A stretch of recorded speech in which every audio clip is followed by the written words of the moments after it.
the thousands of your letters, tweets, emails, you name it, coming in. Britain is broken. How on earth did we get into this mess? But more importantly, how do we get out of it? The establishment had their chance. Now we're here to represent you. It's time for something different. It's time for GB News. I'm very patriotic. I believe in Britain. Our best days lie ahead. Britain's watching. Britain's watching. Join us here on GB News. The People's Channel. Britain's news channel. Join me, Patrick Christie's, Monday to Friday, 3 till 6. We tackle the day's news agenda like you've never seen before. It's high tempo, high octane, the most controversial topics, and the best guests. You will not be able to take your eyes and ears off it. I'm not afraid to ask the questions that you really want answered. 3 till 6 p.m, Monday to Friday on GB News, the People's Channel, Britain's news channel. GB News has its own late-night paper preview show, Headliners, where comedians take you through the next day's top news stories. You don't have to bother reading the newspaper, we've got it covered for you. Headliners, every night at 11 p.m, and repeated every morning at 5 a.m. We won't send you to sleep like some of the other paper review shows out there. GB News, the People's Channel, Britain's news channel. Join me, Camilla Tominey, on Sunday mornings from 9:30, taking the politicians to task and breaking out of SW1 to see how their decisions are affecting you across the UK. Bursting the Westminster bubble every Sunday morning, only on GB News, the People's Channel. Britain's watching. Hello, I'm Calvin Robinson. Do not miss my Common Sense Crusade Saturdays at 7 p.m. Join me for some in-depth discussions on faith. Is that not the start of the slippery slope? It's very much so. And the big moral questions of the day. I'm baffled. You've got some nerve. Only on GB News, the People's Channel, Britain's news channel. I'm Andrew Doyle. Join me at 7 o'clock every Sunday night for Free Speech Nation, the show where I tackle the week's biggest stories in politics and current affairs with the help of my two comedian panellists and a variety of special guests. Free Speech Nation, Sunday nights from 7 on GB News, the People's Channel, Britain's news channel.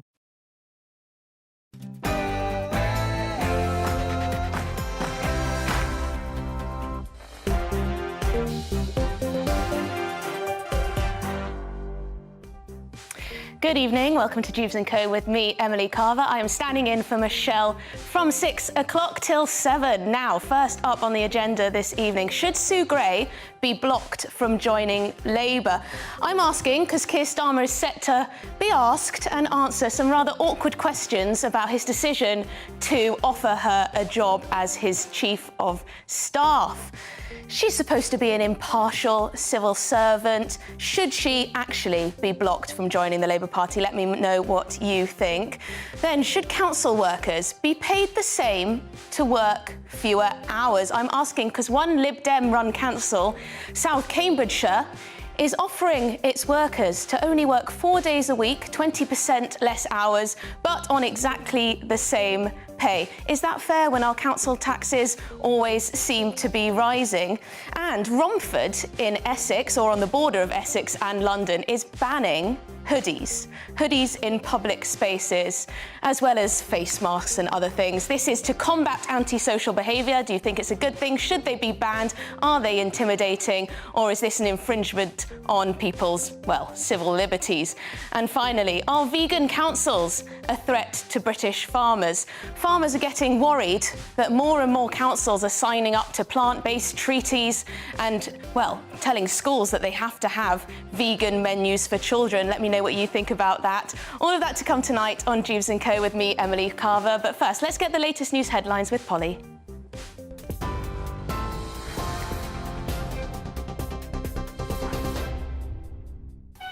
Emily, thank you. The top stories at 6 o'clock on GB News. The deadline for the final evacuation flight from Sudan in northeast Africa by UK forces has passed, as an estimated 1,000 British nationals remain in the country. Flight tracking website Flight Radar shows what appears to be, I'm sorry, we do have some pictures here of what is going on in Sudan, and that, of course, a Royal Air Force flight with the water supplies due to go on board as the civilian evacuations continue. We can also let you know, as I was saying, that flight tracking website Flight Radar shows what appears to be the last evacuation flight taking off from the airport at Port Sudan. You can see people queuing there to get on board, having assistance from British military. We understand the deadline to reach the airport for those eligible to board the flight was at midday today. 2,000 people on 24 flights have been evacuated from the country so far, and Sudan's army and rival paramilitary forces say they'll extend their ceasefire now for a further 72 hours. So those evacuations will, we understand, be under a cloak of safety if that holds. It was due to end tonight. We'll keep you up to date on events in Sudan and indeed getting British nationals out of that country safely by the British forces throughout the rest of the evening. Now, in news here at home, the General Secretary of the Royal College of Nursing has urged the Health Secretary not to be disrespectful to nurses amid their biggest strike yet. Pat Cullen's comments came as Steve Barclay said the industrial action was premature. As he said, other trade unions are planning to meet him to discuss pay tomorrow. Staff in emergency departments, intensive care and cancer care began their 28-hour strike action yesterday. That ends tonight. The Labour leader, Sir Keir Starmer, has accused the government of not doing enough to stop the strike sooner. Way back before Christmas, the nurses said, if you come in and talk to us about pay, we won't go on strike. The government sat on its hands for weeks and weeks and weeks, made a bad situation worse. So everybody wants to see that resolved. I think it is important to recognise the underlying causes of this, because nurses and many others have seen, a real drop in their wages and their living standards because of the cost of living crisis, and the government's got nothing to say to them about that. So I think, responsibility here lies at the door of number 10. Sir Keir Starmer. Let's bring you up to date with events in France, where violence has erupted today during their traditional May Day Labour march in the capital city. Police have been clashing with hundreds of protesters in Paris, marching against French pension reform law. Bikes were set on fire. Police were using tear cannon and firing tear gas at crowds as that violence continued. Macron's government has pushed the pension legislation through without a final vote because he says there was a lack of cross-party support. Former US President Donald Trump has arrived in Scotland today, saying it's great to be home. He landed in Aberdeen in his private jet. He was met by 2 pipers, a red carpet and a 10-vehicle motorcade. He's due to open a second golf course at Meany Estate in the northeast of the country. He last visited in 2018 when he was still president, and he'll later visit his course in Dewberry on Ireland's west coast. Now, tributes have been paid to a man who was stabbed to death in Cornwall. 36-year-old Michael Allen was killed and 7 others were injured from stab wounds following an incident in Bodmin yesterday morning. 2 people remain in hospital. A 24-year-old man from Bodmin has been arrested on suspicion of murder, attempted murder and causing grievous bodily harm. Labour says the government's decision to scale back housing targets could cost renters an extra £200 a year by 2030. Last year, Rishi Sunak made the target of building 300,000 homes a year in England advisory rather than mandatory. And the squeeze on supply is having a knock-on effect, with some analysts predicting it could increase rental prices. The government says it has a plan to halve inflation to help millions of people with the cost of rent. But the Shadow Women and Equality Secretary Annalise Dole says the government needs to help those who don't own their homes now.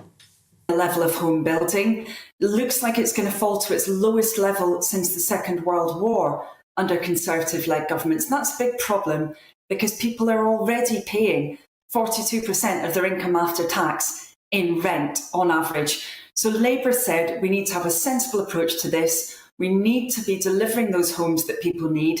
Rishi Sunak shouldn't have scrapped that target without anything else to go into its place. Now, Heineken, the brewing giant, has pledged to invest £40 million into its UK operations, creating nearly 600 new jobs. The company runs around 2,400 pubs across the country through its Star Pubs and Bars brand. The brewing giant's expected to upgrade 570 of its venues with a focus on what it's calling local, neighbourhood-style pubs. Turkey's president claims his country has killed the Islamic State leader in Syria. President Erdogan saying Turkish intelligence forces killed Abu Hussein al-Qureshi after pursuing him for some time. It's thought the raid in northern Syria lasted about an hour. There were reports of an explosion being heard. Al-Qureshi became the ISIS leader in November last year after his predecessor was also killed. Now, plans to ask the public to pledge their allegiance to His Majesty the King during the coronation have been branded tone deaf. This week's ceremony will include the homage of the people, which will see the public invited to swear an oath to King Charles. But pressure group Republic say that in a democracy, it's the head of state who should be swearing allegiance to the people and not the other way round. Lambeth Palace says it's an invitation rather than a request. And England's longest national trail is set to be renamed after the King to commemorate his coronation. Next week, the England Coast Path will officially be known as the King Charles III England Coast Path. It'll be a 2,700-mile-long trail around the whole of the English coast. 794 miles of the route is already open, and it'll be fully walkable by the end of next year. Those are your latest news headlines. You're up to date on TV, online, DAB+ radio and on the TuneIn app. This is GB News, Britain's news channel.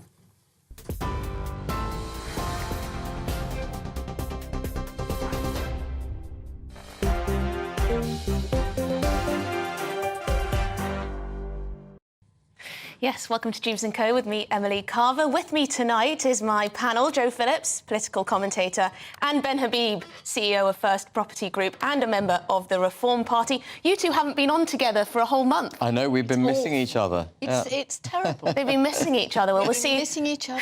I've only been on with Michelle once in the last month. But we'll see if sparks fly this evening. And I'm terribly sorry, I must say, for the fact that we are in the studio rather than in Buckingham Palace. We were all ready. All ready to go. I was going to wear red, white and blue. I think Ben was going to wear a different tie. I know, it's a shame. The backdrop with Buckingham Palace and everything does look absolutely fantastic. But I hope viewers at home are happy with our lovely backdrop here anyway. Remember, you can get in touch with us on all of the topics we're going to be talking about this evening at GBViews, gbviews@gbnews.uk or on Twitter @GBNews. I want to start with Keir Starmer. He might be in a little bit of hot water tomorrow. He's coming under pressure in the Commons to explain how long he was talking to Sue Gray before he offered her a job. Sue Gray, of course, resigned from the civil service earlier this year to take up the position of Chief of Staff to the Labour leader. Ministers believe that she broke strict Whitehall probity rules by holding secret talks with Labour while serving at the top of government. Of course, she is best known by some for being the top investigator into Partygate, which arguably led to Boris Johnson's downfall. Ben, what shall I ask first? Can we trust Keir Starmer on this? Do you think it's going to be terribly awkward tomorrow when he faces these questions from MPs? I don't think you can trust Keir Starmer on anything. And it should be self-evident to anyone with, modicum of brain power that Keir Starmer is a deeply untrustworthy individual. The fact Sir that... Shifty, Why? some are calling him. Why do you say that? Because, you look at the way this is perhaps too early in the debate to get onto it, but, he blames the Conservative Party for breaking the economy. But what broke the economy were lockdowns. I know I'm digressing completely from the subject. But the government, the Tories have been in power for 30 years. And he wanted more lockdowns than the Tories did. He never fesses up to his own commitments and the stuff that he was championing, which would have been so disastrous for the UK. And then we had those series of ads with Rishi Sunak being accused of not wanting to lock up paedophiles, which again is incredibly shifty, very politically dubious mechanism by which to attack your opponents. I think that's a real overgrowth. And now we find that he was actually recruiting Sue Gray. Well, we don't know that. Well, he has repeatedly failed to answer the question. But that doesn't mean to say... Yes, there have been some excruciating interviews so far where Keir Starmer refuses to give any idea of the timeline when he started talking with her. And let's remember, viewers must remember, that she was supposed to be completely impartial, neutral, etc., etc. Can you be impartial in your job and then immediately jump into a political position? Yes, of course into a political position with the opposition who benefit from the decision. Jonathan Powell. But the opposition who would benefit from the decision she made and the judgment that she, issued against Boris Johnson, well, this is the which thing, was quite damning. Sue Gray will have intricate knowledge of the Conservative Parliamentary Party as a result of her position. Do you accept that that may benefit Keir Starmer if she was to be allowed to take this position as Chief of Staff? All senior civil servants will have, and she has worked for many ministers and various shades of government. Jonathan Powell left the civil service to go and become Chief of Staff for Tony Blair. Ed Llewellyn left the Foreign Office to go and become Chief of Staff to David Cameron. Francis Maude, Lord Maude as he is now, and Bob Kerslake, Lord Kerslake, Francis Maude, former Tory Cabinet Minister, Bob Kerslake, former head of the Civil Service, are just two of many people who have said that Sue Gray has impeccable integrity. The idea that somebody is going to go, hey, and guess what they did? And this is where they keep the paper clips, is utterly ludicrous. But isn't there a slight difference between those names that you just mentioned and Sue Gray in that her parting gift, let's say, as a civil servant was to... The demise of a Prime Minister. Was this investigation. She didn't bring down Boris Johnson. No, but she he brought himself down. No, but how can we know that that was an impartial investigation because you have to trust... As Boris Johnson and everybody around him said, she's a woman of great integrity. Now they've changed it because she might go and work for Keir. That's true. People were bigging her up. They were bigging her up. But, I mean, the fact is, if she was worthy of being bigged up, she wouldn't have crossed the floor. I tell you what... to the Labour Party. She was party political at a time. She was talking to Starmer. No, but... We don't know Well, Starmer... You can't say that on live television. The debate is he Sir Shifty? And he has shiftily avoided answering that question repeatedly. Because there are two reports to come. Tomorrow's is the Cabinet Office report. Then there is the COBA, whatever it's called, the acronym, which will decide on how long she has to wait before she can take up that appointment. So there are two separate processes to go through. The thing that I think we ought to be asking about, if we're looking at the probity of civil servants, is the actual head of the civil service, Simon Case, who has now got a few questions to answer. Different and slightly distant, cooler relationship with the Prime Minister. Now, it is said, amongst Whitehall and Westminster gossips, that Simon Case blocked Sue Gray's promotion from second permanent secretary at the Department of Levelling Up, and that was when she decided that it was time to go because he'd blocked her. Now, there are many questions about Simon Case's judgment, not least of all his texts and emails that we have seen in relation to Partygate and his bizarre conversation with Richard Sharp, outgoing chairman of the BBC, where he didn't even take any notes. But whether Simon Case is a wrong 'un or not is not the question at hand. But it is, it may be linked, but it's not the question at hand. He wasn't charged with acting as arbiter in determining whether or not a sitting Prime Minister had any improbity associated with him. And I think, having bigged her up, the report was quite damning of Boris Johnson. And not damning enough, some people say. Look, I'm no fan of Boris Johnson's. Anyone who's heard me on Boris Johnson knows I'm... You know, there's a lady who watches, and I think she plays Boris Bingo, because she waits to see how long it is before I can mention Boris. You've mentioned I've seen this. It's like with other people who come on this show, it's waiting for the B word, the other B word, Brexit. But you are the Boris. I'm the Boris. We're on Boris watch with you. I can bring Boris in and blame him for everything, because I think he's disastrous. But I do think, there are questions about Simon Case. Did he block her advancement in the civil service, and at what point did that happen? And at that point, maybe, like any of us, she thought, actually, you know what, stuff this, I'll go somewhere else. Yeah, but I think when you have adjudicated something as serious as Partygate she did and effectively found against the Prime Minister, she did then I think you have a great duty not to be party political for a considerable period I think that's fair. of time. I think there should be some kind of rule, and we'll see what happens tomorrow. Whether it's she needs to wait a year before taking such a political appointment, 2 years, 3 years, 4 years, 5 years, well, I don't know. But it's quite clear that she would be joining the Labour Party in order to get them into office. That's the whole point. And the other pertinent if it were the other way round, I do think a lot of questions would be asked. You know, we constantly talk about Tory sleaze, Tory corruption, and I think it's right that the spotlight is put on Labour every now and again when it comes to their own. Oh, absolutely. But I think we can't prejudge it. We don't know. None of us three. Well, if Sir Shifty has his way, none of us will ever know. I don't think because he refuses to answer the question. Well, he's going to have to answer some questions tomorrow, and I think it will come down to that timeline. When were they having these talks? When did he initially approach her? That is the question that needs to be answered. Because, yes, if they were having talks going back months and months and months. During the Partygate investigation. But the Partygate thing, do remember, I mean, I don't know if viewers remember Plebgate, you know, when Andrew Mitchell was wrongly accused of... apparently wrongly, but the word that he used, I was at rugby as well, and the word that Andrew Mitchell used, plebeian apparently used, was a word that we used liberally when we were at school. Yes, so it rung true to me that he would use that word. Yes, but you know, that doesn't really help, does it? If you're you know, talking about people using the language of a public school to talk to... No, it doesn't help at all. No, I'm not in any way... I like the word pleb. I'm not in any way supporting Andrew Mitchell. Andrew's from the other side of the debate, actually, from me. Sue Gray has carried out a number of reports. She has carried them out with great integrity and decency. She's widely respected. Do you know what I think is... Well, one more thing that I think is worrying about this is Keir Starmer's sort of, well, screwed her over a bit.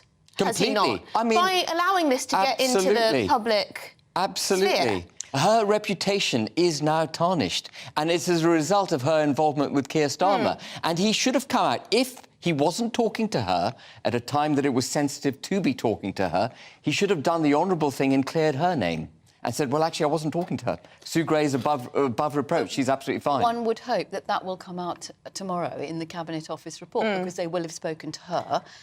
We know when she handed her resignation in. And it will, and I have no reason to believe that Sue Gray is going to tell untruths about when she was having conversations. Well, I don't like the idea that there may be double standards in how these sort of things are treated.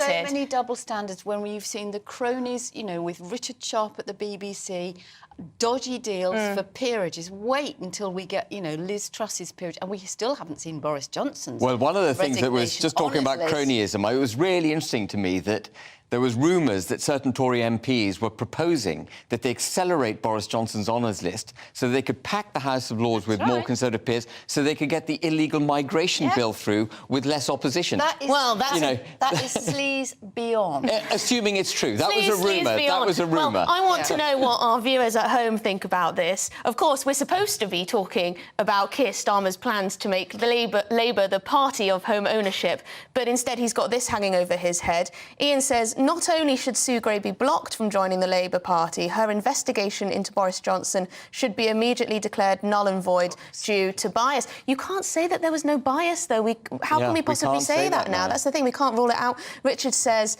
impartiality rules don't apply to the nasty, intolerant party. They appoint who they want. Anthony says no one, including Sue Gray, should be prevented from joining the Labour Party. The solution is don't vote Labour. Well, there you go. Yes, people can just decide whether they like the smell of this and choose how they vote accordingly. And Yvonne says Sue Gray is definitely not impeccable. She has shown her true colours. I have no faith in her report. She is not credible. Well, there you go. Mixed reviews. Mostly anti-Keir Starmer, I would say. I would say people do think he's Sir Keir shifty. But that doesn't surprise me in the slightest. I mean, I would expect that from... from our lovely viewers? From the majority of the viewers. Careful. They don't like Keir Starmer.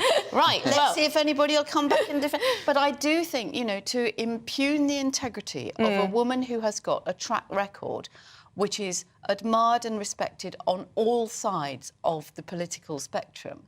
but surely, Jo, she could have foreseen these questions when she decided she was going to accept the job. And you know, maybe she I will be proved wrong, but I am absolutely sure that she will have answered the questions in the same way that she would expect people to answer any questions that she asked. I think, actually, Partygate, her report, let Boris Johnson off very lightly. Well, there we go. Let me know what you think at home to that. Do you think the report, Partygate report, let Boris Johnson off too lightly? Let's go. Well, he's certainly not Prime Minister anymore, so we'll see what people at home are saying. Yes, don't upset Joe too much, though. But coming up, should public sector workers get the same pay for working fewer hours? One Lib Dem-run council is going to allow their employees to work 4 days a week, but with no reduction in pay, including binmen. What do you think? It's all about family, being in people's living rooms, all the interaction and getting to know who our viewers and listeners are. When I was young, my dad used to say, no, stop arguing. I wanted an outlet that would enable me to give my opinion. People are going through a really hard time right now, and I know that you don't feel like you're being listened to by the establishment. I came to GB News because it's the People's Channel, and I want the audience to have their say on the events of the day. We're dynamic. We do something different. Democracy shows that the wisdom of the nation is in its people. I get to travel to find out what the story is from a personal perspective. The British people aren't fools. We know when we're not being told the full story. We've got to work out how Britain moves forward from this. It's the best country in the world. The establishment had their chance. Now we're here to represent your views. Britain's watching. Britain's watching. Britain's watching. We're proud to be GB News. The People's Channel. Britain's news channel. So Dewbs and Co, we tackle the issues of the day with real, robust debate, both sides of the fence, battling it out with me in the middle with my forthright opinions and views. And often really interesting things happen because you start with a position and then by the end of the debate you find actually, I might not have thought about that one. What we need in this country is 2 new political parties. You should maybe think about doing a 2024 calendar. I'm Michelle Dewberry and I'm keeping you company right through until 7 o'clock this evening. GB News, the People's Channel, Britain's watching. Start the day with GB News. We catch up on all the big stories you didn't hear the night before. And take a look at what the world's talking about this morning. That's right, Monday to Thursdays from 6 o'clock. It's Breakfast with Eamon and Isabel. Straight after breakfast, join us, Bev Turner and Andrew Pearce. We're going to take you through till noon. We'll be tackling the big topics of the day, including the things that the other channels just won't talk about. If it's happening here. Wake up to mornings on GB News. The People's Channel. Britain's news channel. I'm Simon Evans. Join me on GB News for Headliners at 11 p.m. What's the scoop? I'll be joined by 2 of the country's top comedians. That's right. As we take a look at tomorrow's newspapers tonight. We're going to get into trouble. If it's a big story, we'll be covering it. Spill some tea on him. There we go. But we'll also have some fun. I wouldn't stick up a bank. My father didn't love me. So anyway. Headliners every night from 11 on GB News, the People's Channel, Britain's news channel. Saturday nights on GB News. From 6 p.m, I'll give you my unique take on the world today. Then at 7, it's me, Calvin Robinson, with my Common Sense Crusade. New to GB News is the Saturday 5. 5 times the opinion. Join us every Saturday from 8 p.m. as we debate the week's stories. With us 4, plus a special guest. And at 9, of course, it's Mark Dolan Tonight. Saturday nights on GB News, the People's Channel, Britain's news channel.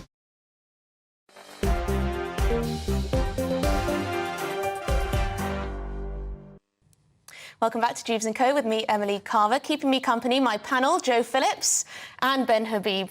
Thank you for joining me in the studio. Not Buckingham Palace this evening, but you'll be in there, I'm sure, at some point. Why not? Everyone else is. Everyone else gets a chance. Now, someone just wrote to me on Twitter, Jane Morgan. Jane, if you're watching, you made me laugh. She says, confession time. I play Trump bingo when Nigel Farage is on. You can tell Nigel is a fan of the Donald. This was, of course, because Joe said that people are playing Boris bingo when she's on. It's one lady who tweeted last week and she said that I always mention Boris Johnson. You do. Yeah. You managed to get him into squeeze him into every conversation, but, you know, strong feelings, and we like that on this programme. On Sue Gray, Jenny says, the fact that Sue Gray left the same day she handed her notice in, Labour Party leaked her appointment before she handed her notice in. It is obviously that Labour was talking to her while she was serving. Otherwise, why would she hand her notice in upon the leak? Fine. Howard says, can't believe none of you have mentioned Beer Starmer and Beergate. Well, yes, exactly, Ben, you've let us down. I know. He got away with the Labour curry party. He did. And Rayner couldn't even remember if she was there or not. Yes, there's a lot of amnesia, isn't there? But he didn't get a fixed penalty notice, and I think that's the defining difference, isn't it?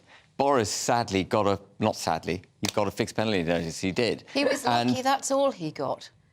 These fixed penalty notices are just ridiculous. Anyway, we're going to move on from Sue Gray, Keir Starmer and Boris Johnson. And Partygate. And Partygate and everything like that.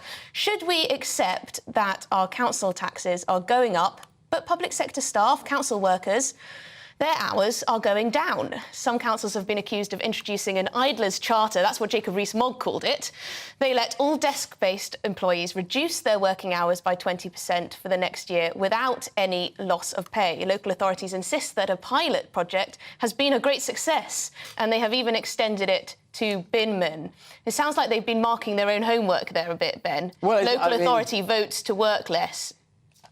It's an extraordinary... You know, once in a while a story comes along, or a policy change, a new law comes along, which absolutely makes the hair on the back of your neck stand up. And here we are in a cost of living crisis, people finding it incredibly hard to make ends meet. Council tax, and in this case, Cambridgeshire's council tax is up 5% this year. And they're effectively giving people a 20% increase in pay through the back door by not requiring them to work, at a time when there are fewer people in employment than there ever have been, 5.9 million people on universal credit. The economy is stuttering, it doesn't pay to work, and these people are being mollycoddled, sent home in an ever more socialist sort of way of thinking, that, you know, you can be paid 20% more to stay at home and you know, what it is an admission that they weren't working hard enough in the first place. Well, yes. And if they've got a free day on their hands, they can roll their sleeves up and do some other work instead of sitting at home watching Netflix. I mean, I think it's an absolute outrage that, in any environment, but particularly this environment, they should be allowed to stay at home and maintain their pay. I cannot begin to understand what's going through the minds of people who made this decision. Also, immediately there are concerns that, well, does that mean we're going to have less rubbish pickups? Does that mean that phones aren't going to be manned on Fridays? We already know that council workers have been very slow to get back to the office as it is. There are several things here. One is the binman is only a consideration by Cambridgeshire County Council, I believe. On Thursday, there are local elections. If people don't like this, they have the opportunity to exercise their democratic right, providing they've got photo ID, which is another thing we could get furious about, and we'd probably agree on, and they can vote for a different council. So people can make their own minds up if they don't like it. There has been quite an extensive experiment across the board, from start-ups to big business to the Royal Biological Society and a whole range of other things about 4-day weeks. And what they overwhelmingly found was that productivity went up and sickness absence dropped by 2/3. So fine, move to a 4-day week, pay them 80% of what they were earning. Why? Why? Because why? Hang on. Neither of you know, unless you're going to correct me now, whether they're combining the hours into the 4 days instead of spreading them out. No, they're forgiving 20% of their working hours. That's your interpretation. Well, that's what the policy says. No, it's working hours, whether that's 4 days a week or whether it's extended lunch 6 hours a day whatever. Instead of 8, I don't know. It may depend on the role. But the problem is that councils need to be functioning 5 days a week. I mean, how many times have you tried, I mean, maybe people at home have done this, when you try to call the council for something, I don't know, whether it's a bin delivery or you're trying to pay your council tax and you can't do it online for one reason or another, and you can't get through. Well, actually, I don't even know what councils do, actually. They just levy a whole load of charges on us. What they do... You know, they do trials like this. Yeah, they do trials like this. I think... You know, I actually am a great supporter of local government, and I think it's really, really badly maligned. And I have this argument with Michelle all the time because she will not vote, she says, in the local elections on Thursday. Local government touches our lives in ways that central government Well, it's going to touch us 20% less in Cambridgeshire. Well, it may be, but if that means that they can recruit and retain more... Oh, Jo, come on. No, come on, please, Jo.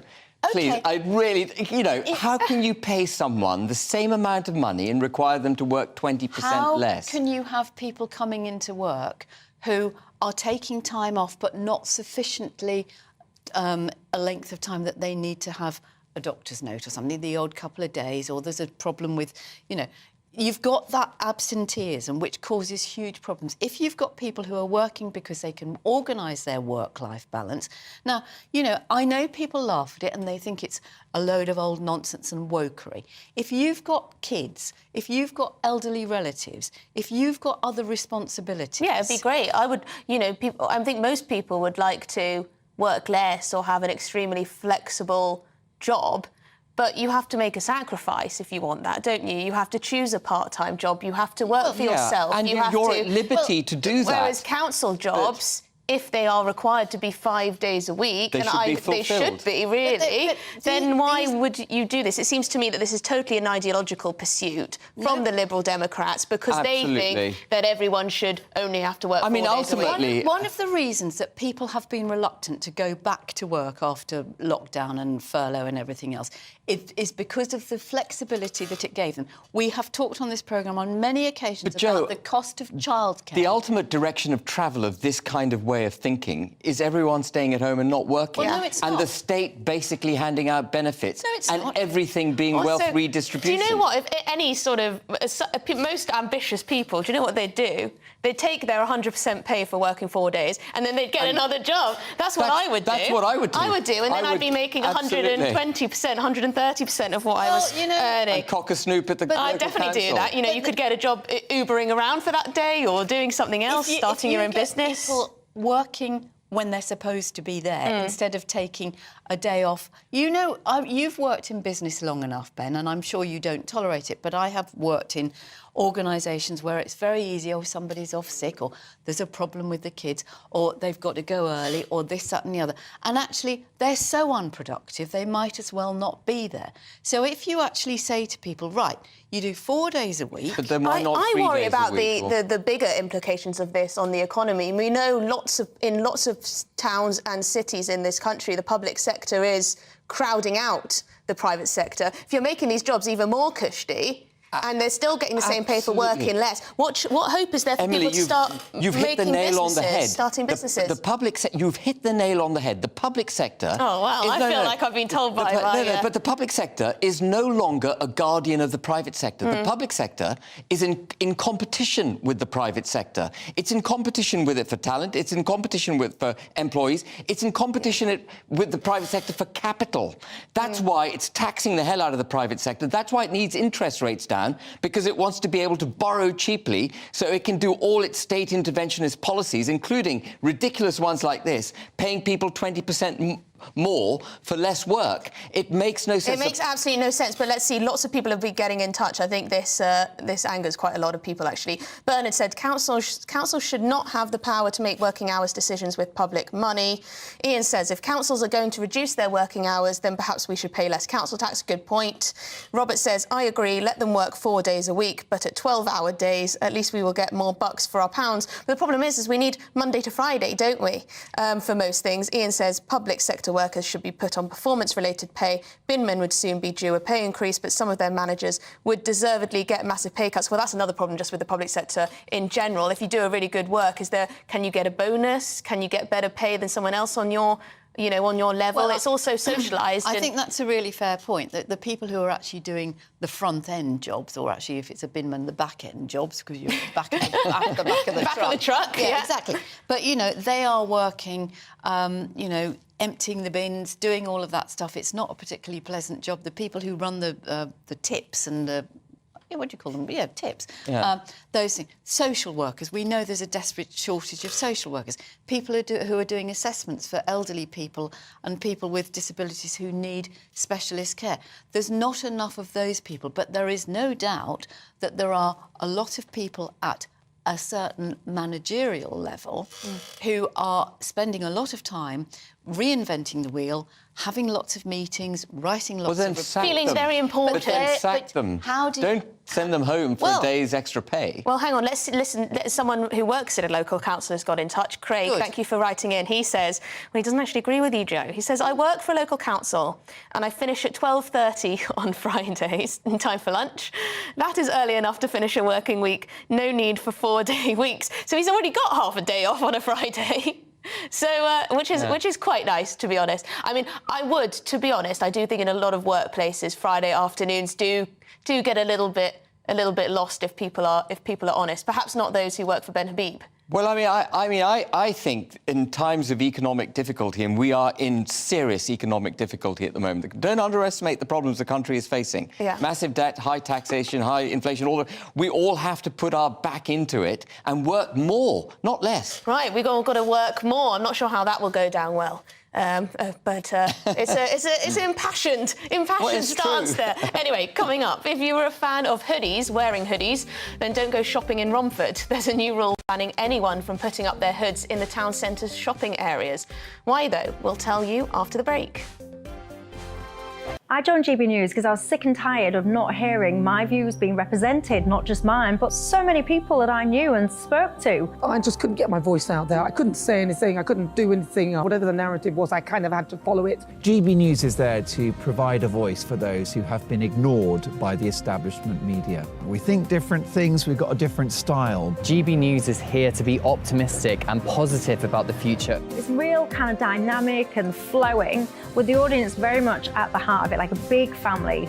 Here at GB News, we talk about the things that matter to you. Hearing the voices from right across our towns and cities, especially our towns. All sides of the argument represented with a heavy dose of opinion. We're on a mission here to make a difference. And the GB News family really is here for you, and whatever time of day you can watch or listen. Britain's watching. Britain's watching.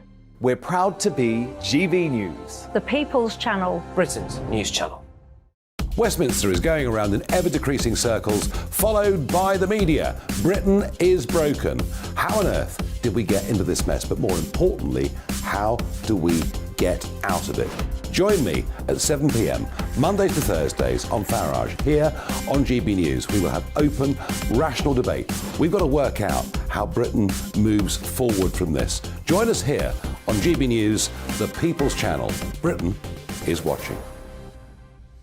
You've probably seen politicians interviewed 1,000 times, but we do it differently. We find out who they really are, we don't shout, we chat, and hopefully we bring a bit of light, not just heat. Did you know Kate Moss? Apparently. Do you have a pair of jeans or a pair of jeans? No, of course I don't. What would I do with them? My friends are like, oh my God, what's she doing now? Join me every Sunday at 6 for Gloria Meets, only on GB News, the People's Channel, Britain's news channel. I'm Jacob Rees-Mogg, the Member of Parliament for North East Somerset and a former government minister. For years, I've walked the corridors of power in both Westminster and the City of London. We need to have the arguments, the discussions on how we make it better. Crop failures, famine, war, suffering on a scale completely unimaginable. We are putting the cart before the horse. As Charles I said at the scaffold, he was the true defender of liberty. Yeah, I've completely derailed the conversation. Join me Monday to Thursday at 8 p.m. on GB News, Britain's news channel. New to GB News is the Saturday 5. Join us every Saturday from 8 p.m.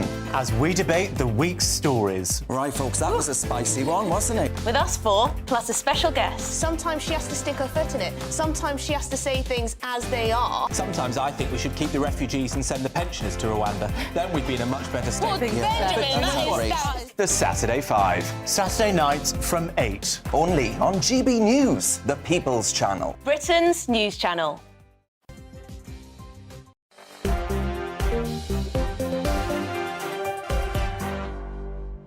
Yes, but I don't. This is Dewbs and Co. Sorry, we were just rudely interrupted. We were having a chat. Welcome back to Dewbs and Co with me, Emily Carver. Keeping me company is, of course, Joe Phillips and Ben Habib, who is the CEO of First Property Group and a member of the Reform Party. I wonder how Reform will do.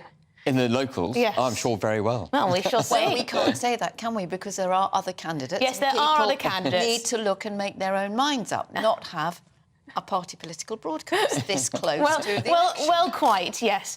But Romford, we're heading to Romford, which is a borough on the border of Essex and East London. In Romford, they're introducing a ban on wearing hoodies in the town centre's shopping areas. Ski masks and motorcycle helmets will also be forbidden, but surgical masks and religious garments aren't. This is all for the sake of tackling antisocial behaviour. I'm in two minds about this one because I am genuinely intimidated by groups or just single individuals with dark hoodies on, face masks. They're genuinely intimidating. Well, we've been down this route before in 2005, and then when David Cameron decided that the Tories didn't need to be the nasty party, he came out with the hug a hoodie phrase. Yes, do you remember? I do. Do you remember the reception he got Yes, at the council estate? Absolutely. And, you know, that was, I think, either preceded or followed by his going off with the Huskies to be green before he said, let's ditch the green crap. That's a quote from David Cameron, not me swearing on television. I think it's utterly ridiculous. It is an item of clothing and it is demonising young people for an item of clothing. But why do they have to dress in such an intimidating fashion? It's not, how can it be intimidating? I find it extremely... That's you. I find it extremely intimidating. I find it intimidating too. Do you, you softie? I do. You know, if it's a perfectly nice day and someone's wearing a mask or a hood, you have to question why they're hiding their identity. Ski masks, yes, I would agree with you. I think Emily, I think the motorcycle helmets and ski masks are already banned, and obviously in most places you're asked to take off your motorcycle. Well, they're very fashionable with the rude boys at the moment. Well, the full-on mask here, hoodie up. Yeah. You know, it would be intimidating to most people. I would guess also what's interesting is that there is a lot of support in Romford for this among the shopkeepers and workers who find that their shops are being terrorised by groups stealing and, funnily enough, they're often wearing these items of clothing. John has just emailed. He was born in Romford in 1943. He says, Romford was a genteel market town.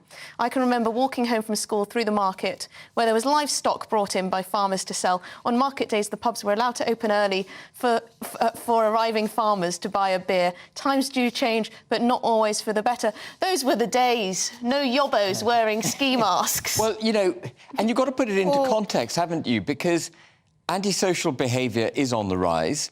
Petty crime, thievery, doesn't get prosecuted. 99%, one of the topics we were potentially going to discuss today was the fact that 99% of theft is not prosecuted, doesn't result in a charge. And incidentally, 97% of serious crime doesn't result in a charge. And I come back to the salient point, which is why would someone hide their face in perfectly good weather? Well, you know, they're up to no good. Unless, of course, it is a religious garment that they're wearing. And even then, you know, you've got to query how it's being used. Well, then you get into the whole burqa debate. Should they be banned? Exactly. I'm sure, you know, I remember discussing that ad nauseum. And because we're straight back to Boris. Other countries, oh God, no, not the letterbox comments. Oh dear. No, Joe, I'm not even going to ask your opinion on that one. I'm not going to indulge you in that way. But can I just read this one out? Because Ian agrees with you. He says, I'm a pensioner. Because of the weather, all my coats have hoods. This ban is a flagrant violation of my and other law-abiding citizens' civil rights. Typical punish everybody because the police are too lazy to catch the crooks thinking by an obviously incompetent council. Yes. I mean, more police would be nice. Visible policing is the answer. And as Ben rightly says, and we all know from our own personal experience and anecdotally and factually, they will not and do not investigate the low-level. It's not low-level to the people who are victims of it, but we know that for years the police will not even investigate shoplifting under £200. So you can get off a tube or you can get off a bus, you can have a mate waiting in a car, you can go and do, you know, 10 shops. And you're scot-free. Thank you very much. That's £2 worth of stuff. You can sell it in the pub. And the messaging to the public is actually you can commit petty crime and you will not risk punishment. And that is unacceptable. Well, this is the research the Labour Party has done also, which we were going to link in with this story, is that something like 99% of burglaries, not burglaries, of thefts, as you were saying, have gone uncharged, which essentially means that theft is legal in this country. Yeah, exactly. In practical sense, it's legal. And what is more concerning is that people are increasingly resorting to doorbell cameras. Many people have dash cams on their car. In many cases, and particularly in rural areas, people can say, I know where my horse box is, I know where my tractor is, I've got a photograph, and still nothing happens. Now, if you are having groups of youths going in and stealing iPhones or whatever it is, then where are the police? I mean, I have been... You know, because to ban every kid that's come off the school football field... And anyway, you know, we had the same absolute hysteria about beatniks. We've had it about goths. We've had it about all sorts of things. No, I think everyone knows what I'm talking about here when I talk about people wearing hoodies and ski masks. It's the type of usually teenage boys hanging around on the street corners into the evening, into the dark, and looking very intimidating. And as a female, but I'm sure others as well, it can be very intimidating. James says all hoodies, ski masks and face coverings should be banned, mostly used by criminals, terrorists, paramilitaries who don't want to be identified. Should be illegal, James says. I hate walking about in the dark. I feel extremely vulnerable. I was stabbed very brutally and nastily several years ago. Oh, my goodness. And I was stabbed in the neck with a sharpened screwdriver. And neither of the people who were involved in that were wearing hoodies. Oh, my But God. I cannot walk down a street. I'm so sorry. Were they apprehended?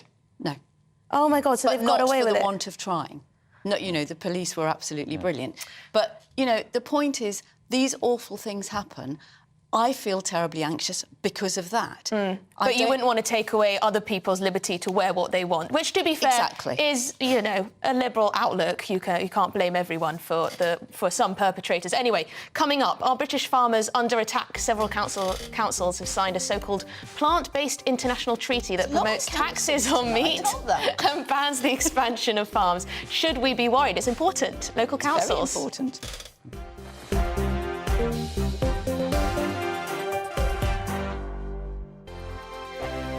Monday to Thursday nights on GB News. At 6, it's Dewbs and Co. 7 o'clock, Farage. At 8, join Jacob Rees-Mogg. And at 9, Dan Wootton Tonight, followed by Headliners. On TV, radio and online. This is GB News. First and foremost, I am a GB News fan, and I was before I was working here. Just love the fact that we're asking the questions that a lot of establishment media won't ask. With a bit of a twist, we not only want to inform you, but we want to keep you entertained. It's worth the drive because you get in and the team's all ready and waiting, they're itching to go, and it's a proper little family. GB News is the people's channel. It's the audience that makes the programme sing. We're giving our viewers and our listeners a voice. I see the thousands of your letters, tweets, emails, you name it, coming in. Britain is broken. How on earth did we get into this mess? But more importantly, how do we get out of it? The establishment had their chance. Now we're here to represent you. It's time for something different. It's time for GB News. I'm very patriotic. I believe in Britain. Our best days lie ahead. Britain's watching. Britain's watching. Join us here on GB News. The people's channel. Britain's news channel. Join me, Patrick Christie's, Monday to Friday, 3 till 6. We tackle the day's news agenda like you've never seen before. It's high tempo, high octane, the most controversial topics, and the best guests. You will not be able to take your eyes and ears off it. I'm not afraid to ask the questions that you really want answered. 3 till 6 p.m, Monday to Friday on GB News, the People's Channel, Britain's news channel. GB News has its own late-night paper preview show, Headliners, where comedians take you through the next day's top news stories. You don't have to bother reading the newspaper, we've got it covered for you. Headliners, every night at 11 p.m, and repeated every morning at 5 a.m. We won't send you to sleep like some of the other paper review shows out there. GB News, the People's Channel, Britain's news channel. Join me, Camilla Tominey, on Sunday mornings from 9:30, taking the politicians to task and breaking out of SW1 to see how their decisions are affecting you across the UK. Bursting the Westminster bubble every Sunday morning, only on GB News, the People's Channel. Britain's watching. Hello, I'm Calvin Robinson. Do not miss my Common Sense Crusade Saturdays at 7 p.m. Join me for some in-depth discussions on faith. Is that not the start of the slippery slope? It's very much so. And the big moral questions of the day. I'm baffled. You've got some nerve. Only on GB News, the People's Channel, Britain's news channel.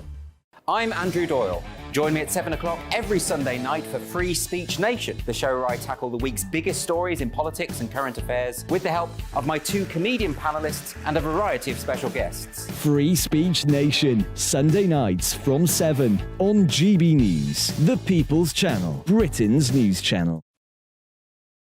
In a few days' time, King Charles III will be crowned in a ceremony that punctuates our history. We won't just be focusing on the pomp and circumstance, because the coronation was also about conquest, rebellion, and murder. In it, our liberties are consecrated.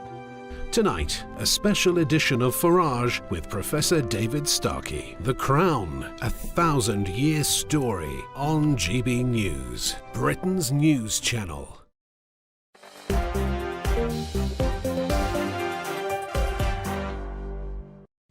Welcome back to Dewbs and Co with me, Emily Carver. Now, a new plant-based international treaty has been signed by 9 councils in the UK. It encourages those who endorse it to serve vegan meals at events, promotes taxes on meat and bans the expansion of farms. Unsurprisingly, rural campaigners have said it is an attempt to restrict and even eradicate their entire way of life. I'll start with Joe this time, because I've started with you, I think, every time, sorry. Joe, what do you make of this? It's hardly surprising that farmers are worrying that there seems to be, well, an active effort by some of these councils to stop people eating meat. I am a farmer's daughter, and my family are farmers, and I know from real life experience how incredibly hard farmers work. And we've been talking about 4-day weeks. Well, they work 7 days a week, 365 days a year in all weathers. Right now, you know, if you're a gardener... So they haven't got a 4-day week. Where did you get these mad ideas? So, you know, you've I bet they're very productive you've as well. got farmers who can't plant any crops because the ground is waterlogged. We've had, you know, we've got weather to deal with. You've got livestock farmers who are losing sheep and lambs because we've had unseasonably cold weather, and so on and so forth. It is bloody hard work, and people need to know and be willing to pay for the quality food that we produce in this country. Instead of going and buying a packet of strawberries that have come over from Peru out of season, they need to be supporting local farmers, and I'm not saying Swedes like or turnips or whatever Dewberry's coffee said. And this vegan stuff, I don't have a problem with vegans or vegetarians, and I think, you know, if you're catering for a group of people, it's much easier to say we do the vegan or vegetarian option, because meat eaters can eat that, whereas vegans and vegetarians can't. But Ben, don't you think But what's this treaty? Well, this treaty is essentially something that 9 councils have, I think it's Exeter, Edinburgh City Council, and it's basically an anti-meat declaration. We are going to be plant-based. We are in support of more taxes on meat. We want more people to go vegan. But the real-life consequences of it is that councils in this country are telling schools within their council to have meat-free days. They're changing the menus. They're enforcing within the council meat-free menus at events, etc., etc. It does feel like this is a complete ideological It is a completely ideologically based...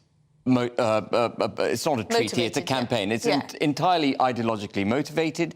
It's designed, like so many things, to give voice to their belief that eating meat, growing, rearing animals damages the climate. That's what's underlying all of this.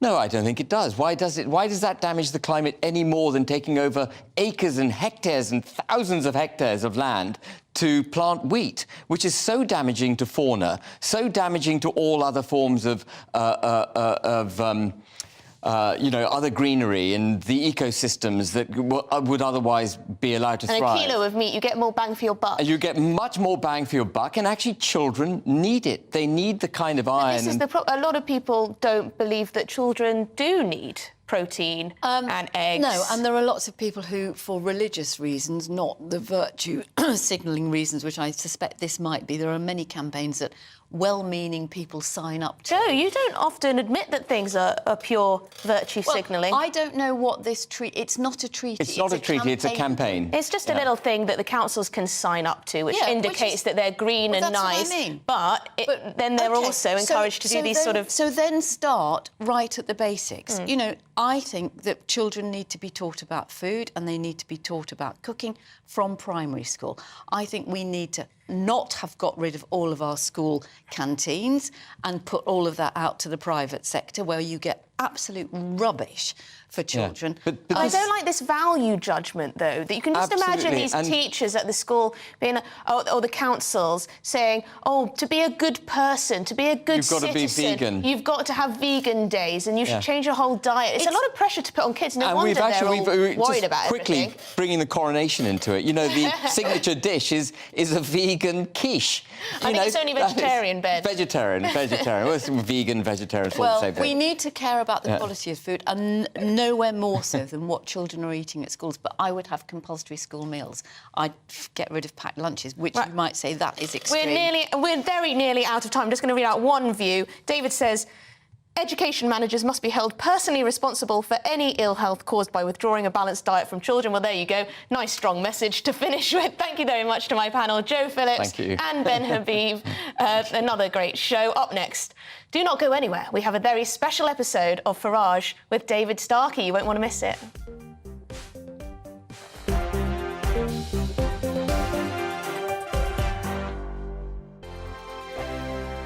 It's all about family, being in people's living rooms, all the interaction and getting to know who our viewers and listeners are. When I was young, my dad used to say, no, stop arguing. I wanted an outlet that would enable me to give my opinion.